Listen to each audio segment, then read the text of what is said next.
Have you ever wondered how close you've come to danger without even realizing it? At Shivering Vault, we take you there, one story at a time. But before you drift off, consider liking this video, commenting where you're watching from and at what time, and subscribing to keep these chilling stories coming. Now, let's dive into these unsettling tales.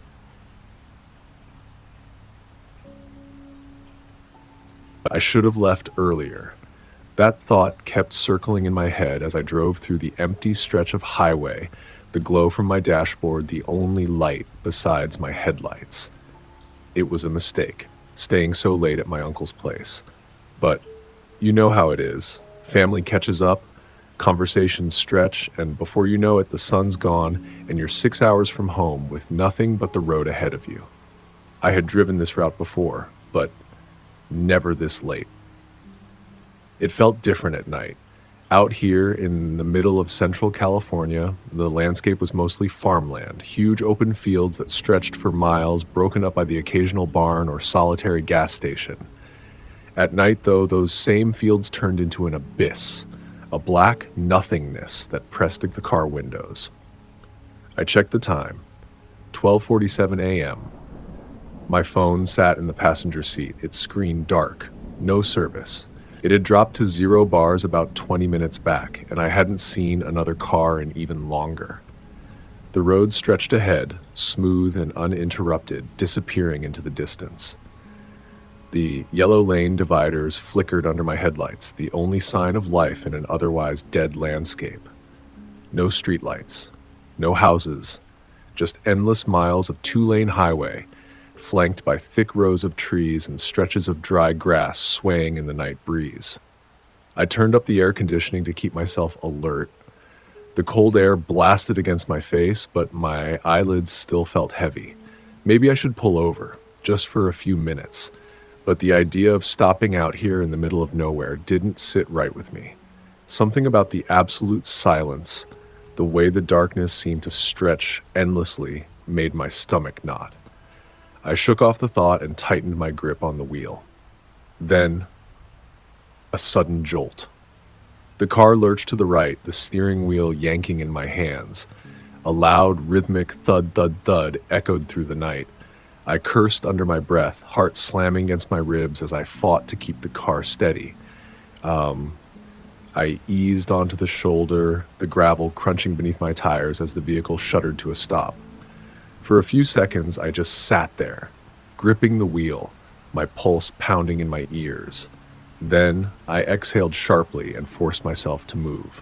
I grabbed my phone, still no signal. Of course. Sighing, I pushed open the door and stepped out into the night. The air was cooler than I expected, crisp and dry, carrying the faint scent of dirt and hay. The silence out here was suffocating.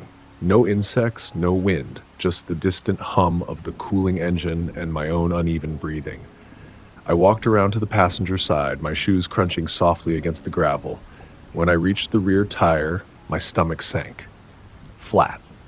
Completely shredded like I had run over something sharp. I ran a hand through my hair, already knowing what I'd see when I checked the trunk. But I still went through the motions, popping it open, pushing aside my duffel bag and the random junk I had back there. And there it was, my spare, already flat. I stared at it for a long moment, the reality of my situation settling in. No service, no other cars, no way to fix the tire. I was stranded. I leaned against the car, rubbing my temples. Maybe if I waited, someone would pass by, maybe. But deep down, I knew how empty these roads were at this hour. Then, faint in the distance, I saw them. Headlights. A single pair growing brighter as they approached. I straightened, squinting against the glare as the vehicle rumbled closer. It was an old farm truck, covered in dust, the kind you'd expect to see rolling through fields, not cruising empty highways in the middle of the night. It slowed as it neared, the headlights washing over me, momentarily blinding. The engine rattled loudly, an old, tired sound. The truck came to a stop just ahead of my car. For a long second, nothing happened. The cab sat in darkness, the driver hidden behind the glare of the headlights. Then, the driver's side door creaked open. A man climbed out, his silhouette tall and lean against the light. He walked forward slowly, hands resting casually at his sides. As he stepped into view, I got a better look at him. Middle-aged, weathered face, deep lines around his mouth and eyes. He wore an old flannel, sleeves rolled up to his elbows, exposing tanned forearms. His jeans were worn, stained with dirt, and his boots were scuffed, dust clinging to the leather. His expression was neutral, maybe even friendly. But something about his eyes put me on edge. They were dark, a little too still, like he was studying me just as much as I was studying him. He stopped a few feet away, hands still relaxed at his sides. "Got yourself a bad night for a flat, huh?" His voice was calm, steady, a little too steady. I forced a chuckle, shifting my weight. "Yeah, guess so." His eyes flicked toward my car, scanning it briefly before settling back on me. "No spare?" I shook my head. "Got one, but it's flat too." A pause. Then he nodded, slow and deliberate, like he was considering something. "Well," he finally said, "nearest station's a ways up. Ain't much traffic this late." I swallowed. "Yeah," I figured. "I can give you a lift," he offered. "Get you to a phone." Silence stretched between us. I glanced down the road. Empty. Just miles and miles of darkness stretching in both directions. I didn't want to get in that truck, but what choice did I have? The man must have noticed my hesitation because he gave a small chuckle. "Ain't gonna leave you out here, kid. Just to the station. No trouble." Something about the way he said that, "no trouble," made my skin crawl. But I forced myself to nod. "Yeah, all right." He reached over and popped the door open. The inside of the truck smelled like dust and old leather, mixed with something else, something faint, metallic. I climbed in, forcing myself to breathe evenly. The seat was worn, the kind of wear that only comes from decades of use. The dashboard was cracked, the radio missing, wires exposed where it used to be. The door shut with a heavy clunk, sealing me inside. And then we started driving. The truck rattled as we pulled back onto the road, its headlights cutting a narrow path through the darkness. I shifted uncomfortably in my seat, resting my hands on my knees to keep them from fidgeting. The old leather seat creaked beneath me as the truck bounced over uneven pavement. For a while, neither of us spoke. The only sounds were the hum of the engine, the faint whistle of wind seeping through the cracked window, and the occasional rattle from the truck bed behind us. I glanced out the window, trying to get my bearings, but something felt off. I had been on this highway for hours before I broke down. I knew it well. It was a straight shot through the valley, with no turns for miles. But now, the road was changing. The smooth asphalt had given way to something rougher, bumpier. I realized we weren't on the highway anymore. At some point, without me noticing, the man had turned onto a smaller, unmarked road. The endless rows of trees lining the highway had disappeared, replaced by wide open fields. The only light came from the truck's high beams, illuminating a narrow dirt path that stretched ahead, winding through what looked like farmland. No streetlights, no signs. I swallowed hard, forcing my voice to stay casual. How far is this station?" The man didn't answer right away. He just kept driving, his fingers drumming lightly against the steering wheel. But it wasn't a normal smile. It was tight, forced. "Not much farther."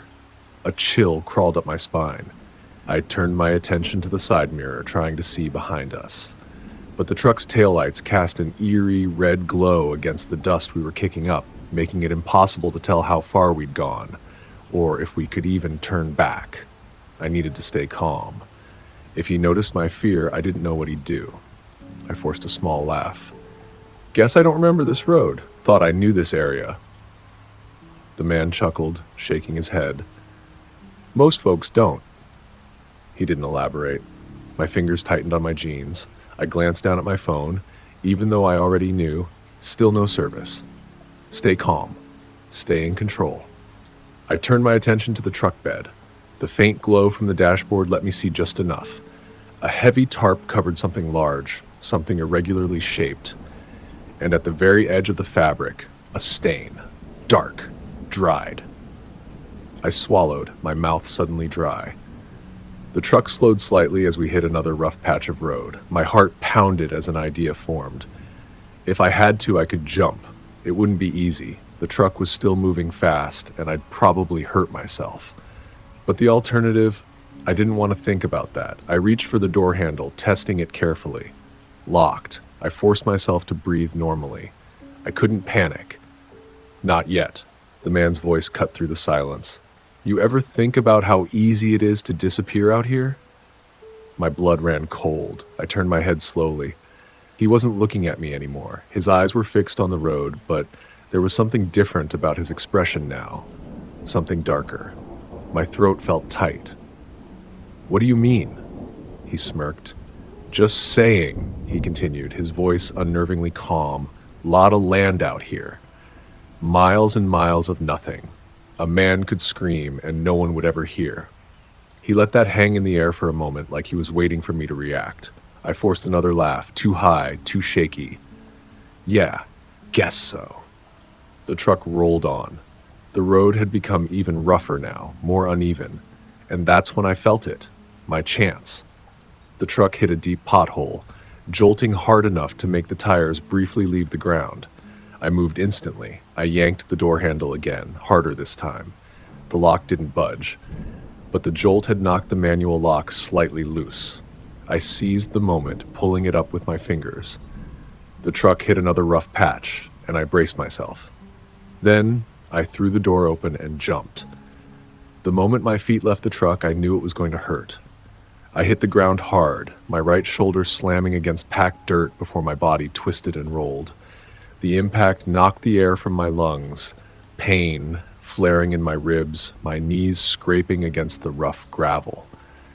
For a second, I couldn't move, just lay there, gasping, staring up at the night sky as dust settled around me. Then, the truck's tires screeched. I barely had time to react before I heard the driver's door swing open. I forced myself up, ignoring the stabbing pain in my leg, and stumbled forward, my boots kicking up dirt as I broke into a sprint. Behind me, the man's voice rang out. Hey! I didn't look back. My feet pounded against the uneven ground, the tall, dry grass slapping against my legs as I ran. I could hear him behind me, the heavy thud of boots hitting the dirt. I pushed forward, weaving through the field, my breath ragged. The land stretched endlessly in every direction, nothing but acres of farmland under the pitch-black sky. No fences, no signs, no roads, just an ocean of dead grass and the distant silhouette of trees.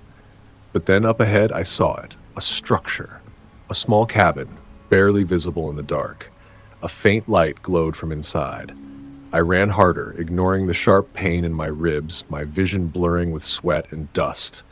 The house was my only chance. Behind me, the man's footsteps slowed. I risked a glance over my shoulder. He had stopped, just stood there, watching.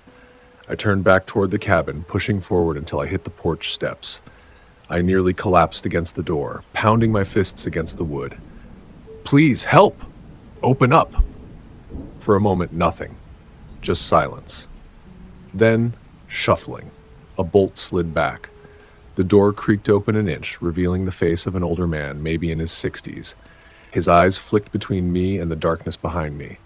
Please, I gasped, clutching the doorframe. Someone's after me. Call the police. He studied me for a moment. Then he nodded once and pulled the door open. I stumbled inside, collapsing against the nearest wall. The man shut the door quickly, locking it with shaking fingers. I pressed my back against the wood, my body still trembling. My pulse was a roar in my ears, my breath coming in short, painful bursts. The cabin was small, just a single room with an old couch, a cluttered kitchen counter, and a table covered in papers. A dim lantern flickered in the corner. The man picked up an old rotary phone, dialing quickly. I heard the faint click of the receiver as he spoke, his voice urgent. Yeah, I got someone here. Says he's being chased. He glanced at me. What's your name, son? I tried to answer, but my throat was too dry. I swallowed hard. Jake. Name's Jake. He repeated into the phone. We're at my place. Yeah, hurry. He hung up. Then finally he turned to me. What happened? I shook my head, still catching my breath. I got a flat. Guy picked me up. He wasn't taking me to a station. He turned off the road, started saying weird things. I swallowed. There was something in his truck bed, something under a tarp. It had stains. The man's face darkened. He ran a hand over his stubbled chin, exhaling through his nose. That truck, he murmured. Something about the way he said it sent a fresh wave of chills through me. I sat up straighter. You know him? He hesitated. Then, finally, he nodded. There have been stories, he said slowly, for years. I stared at him. He sighed, leaning against the counter. Folks go missing out here sometimes, people passing through, not often, just every now and then. My skin prickled. They say a man in an old farm truck offers him a ride, says he'll take him to a station, but his voice trailed off. I felt a sickening weight settle in my stomach. What happens to them? The old man didn't answer right away. He just shook his head. Thing is, he muttered, more to himself than to me, no one ever remembers his face. I blinked. What? People that get away. The few that do. They can never describe him. Not really. Just that he looks plain like anyone. He sighed. And that truck, it never turns up. Never. A cold shudder ran through me. A distant sound echoed outside, the faint whoop of approaching sirens. The old man exhaled. Cops are coming. I didn't move from my spot against the door. I felt frozen. My mind stuck replaying the moment I had looked back.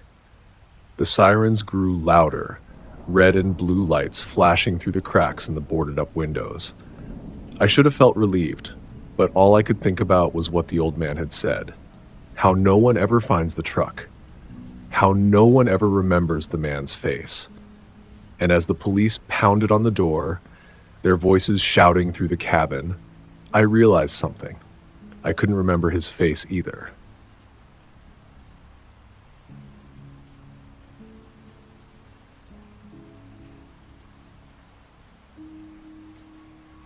It wasn't supposed to be anything extraordinary. Just a road trip, you know? Something simple. My best friend, Dylan, and I had been planning this for a while, a getaway to clear our heads. We didn't have a real destination in mind. The idea was to just drive, let the miles stretch on, and see where we ended up. The freedom of it was the appeal. We were in no rush, no deadlines hanging over our heads. Just two friends driving through Central California at the most inconvenient hour. We left Fresno around 10:30 p.m., the air warm and dry, with that odd, still feeling that you can only get from being deep in the middle of nowhere. Dylan was behind the wheel as usual, with me slouched in the passengers, occasionally glancing out the window at the endless, empty desert landscape. The kind of place where if you didn't keep your eyes peeled, you could almost miss it. The subtle beauty of barren land stretching to the horizon, dark mountains on the far side barely lit by the thin sliver of moon.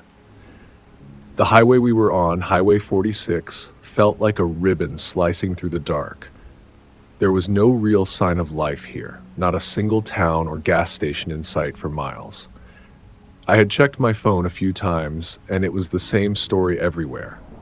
No service. In some way, it felt almost peaceful. But there was also a certain loneliness to it that I couldn't shake, a feeling like we were isolated from the rest of the world.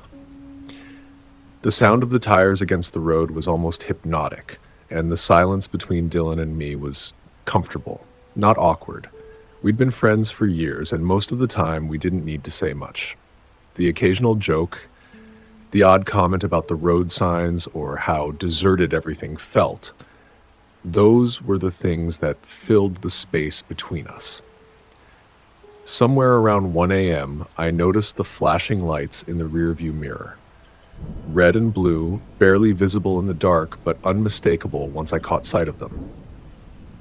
The first thing that went through my mind was that we must have been speeding, even though I didn't feel like we were going fast at all.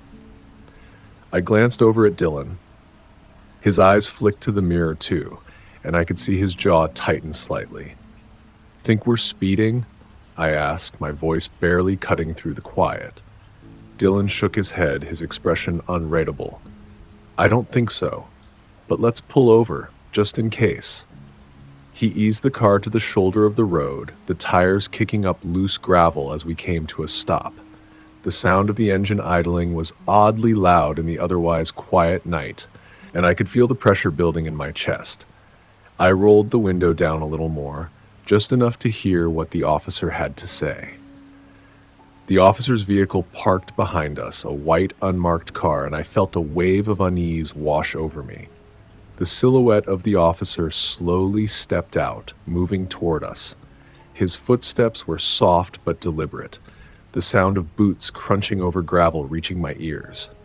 At first, I couldn't make him out clearly, just a tall figure in the dark, but when he came closer, I immediately noticed something strange. His uniform looked wrong. Not wrong in a way that was obviously fake, but well worn. The fabric was faded, the colors uneven. It didn't fit him properly, like it was too big. Something off. And the badge, when he turned slightly to the light of our headlights, was blank. No insignia, no department name, no number. Just a shiny, empty piece of metal. There was something about the way he moved, too. He wasn't walking like most cops do, with that steady, controlled stride. He was stiff, like he was afraid of moving too quickly, or like his body wasn't used to the motion. I glanced at Dylan, who had also caught on to the oddness of it. He gave me a quick look, his brow furrowed, but didn't say anything. The officer didn't speak right away either. He just stood there, staring at us with an expression I couldn't quite read. His eyes, dark, hollow, looked almost too calm, too blank. Then, without warning, he spoke. His voice was eerily flat, like someone reciting lines from a script. License and registration. There was a pause, and I could feel my heartbeat pick up just a little.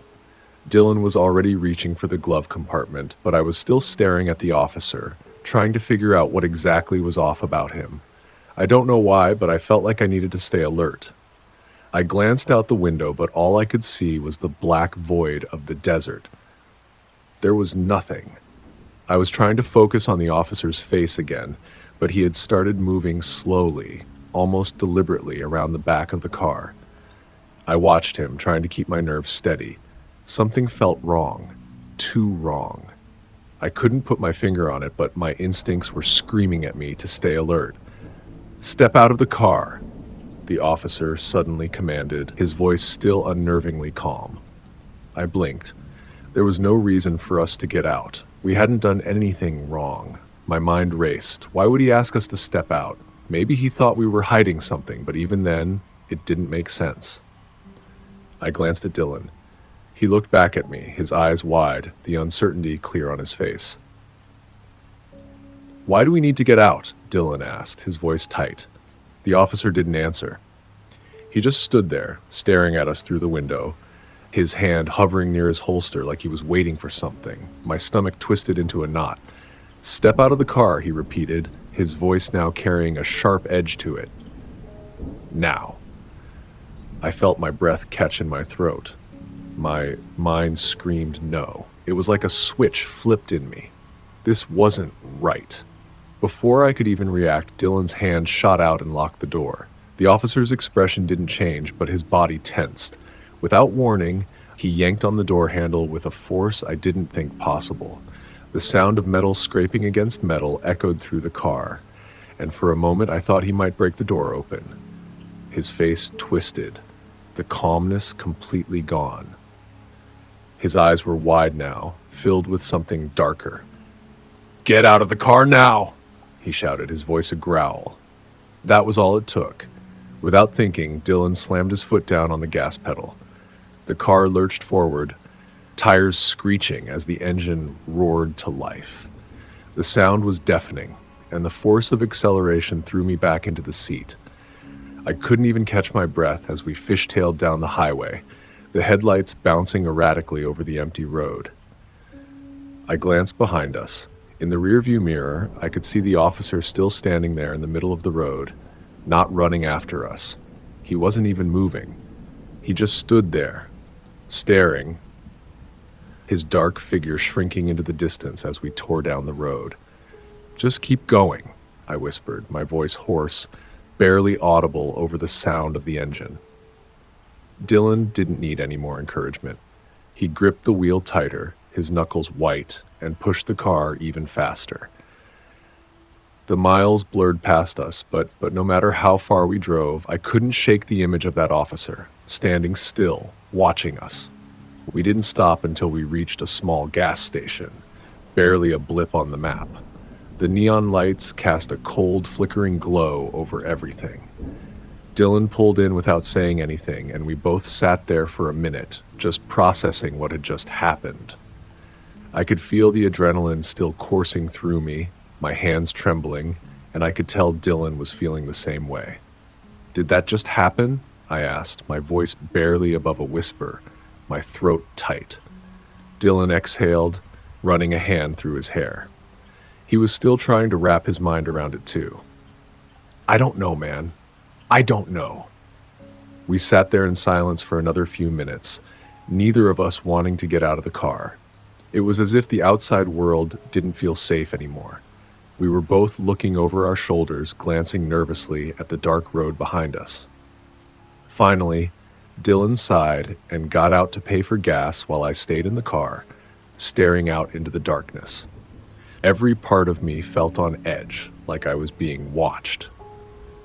I kept checking the rearview mirror, half expecting to see headlights following us, but there was nothing. Dylan returned to the car a few minutes later, and we made the decision to report what had happened to the local police. It was the right thing to do, even if I wasn't sure how much help they'd be. We drove to a nearby station and explained the situation to the officer behind the desk. His face was impassive as we recounted every detail, the strange uniform, the blank badge, the way the officer acted. But when we finished, something changed in the officer's expression. He frowned slightly, as if trying to make sense of what we were saying. "You were on Highway 46, you said?" he asked, his voice suddenly lower, almost cautious. "Yeah," Dylan replied. "That's the one." The officer's eyes shifted, his expression darkening. There were no patrols on that stretch of Highway 46 tonight," he said, his voice low. "And we don't have any units that match the description you gave." I felt my stomach drop. I tried to ask what that meant, but the officer just nodded slowly and said, "We'll look into it." We didn't stick around the station much longer. The last thing I wanted was to be anywhere near this place, and after what the officer had said, I wasn't sure what to believe anymore. The police never called us back after that. They never gave us any updates on the investigation. We heard nothing more about the officer, the car, or anything else. It felt like the whole thing had been swept under the rug. I still think about that night. Every time I drive down a deserted highway or see flashing lights in my rearview mirror.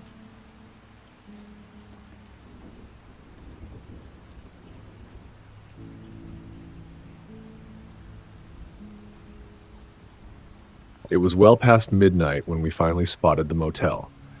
The desert highway stretched on endlessly, a long ribbon of cracked asphalt cutting through the barren landscape.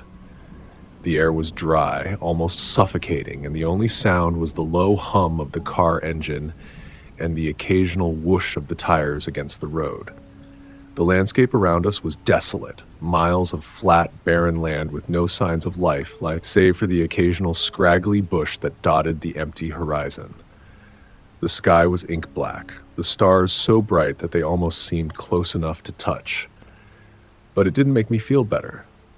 If anything, the vastness of it all made me feel small and insignificant.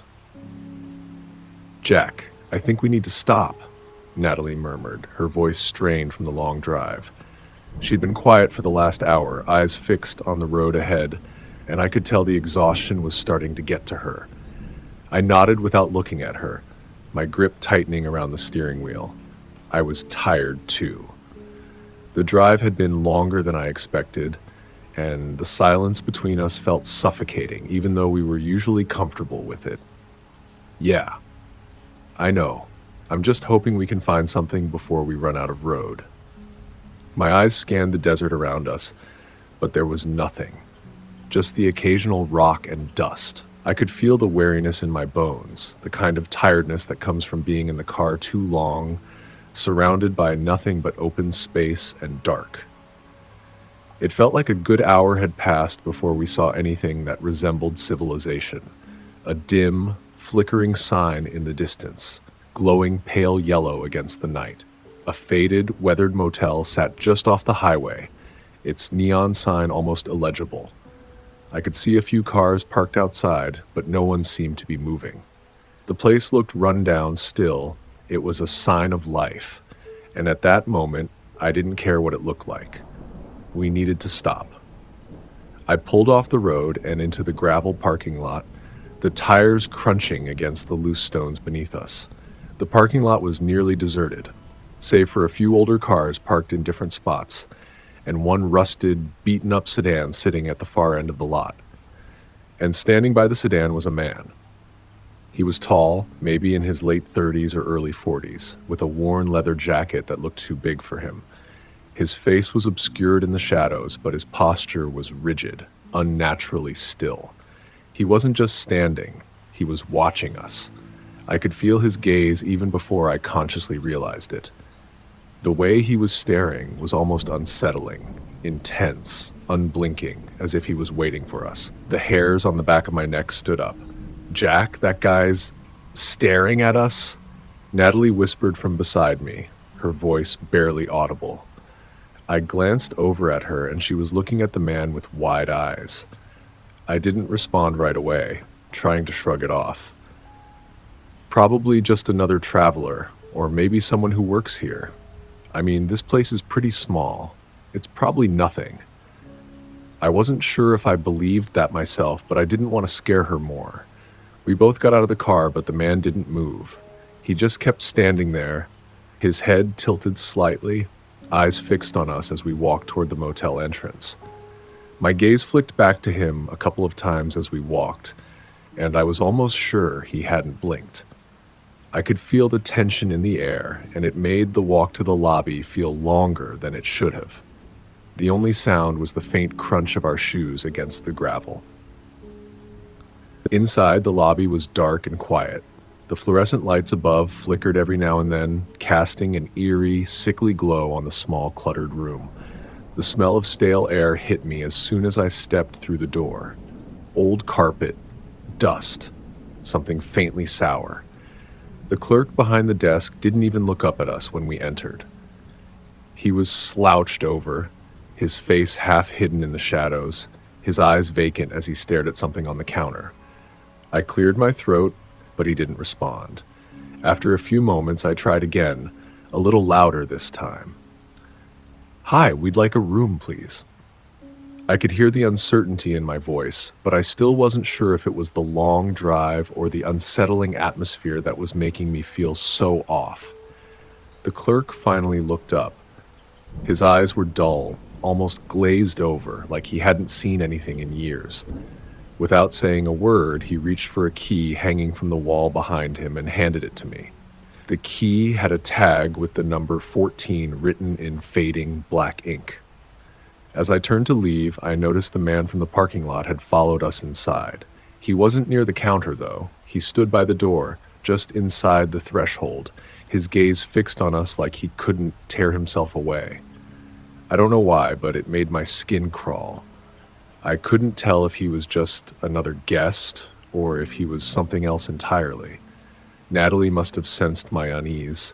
She walked a little closer to me, her arm brushing against mine. Neither of us said anything as we made our way to the room. I felt the weight of his stare even though we didn't look back.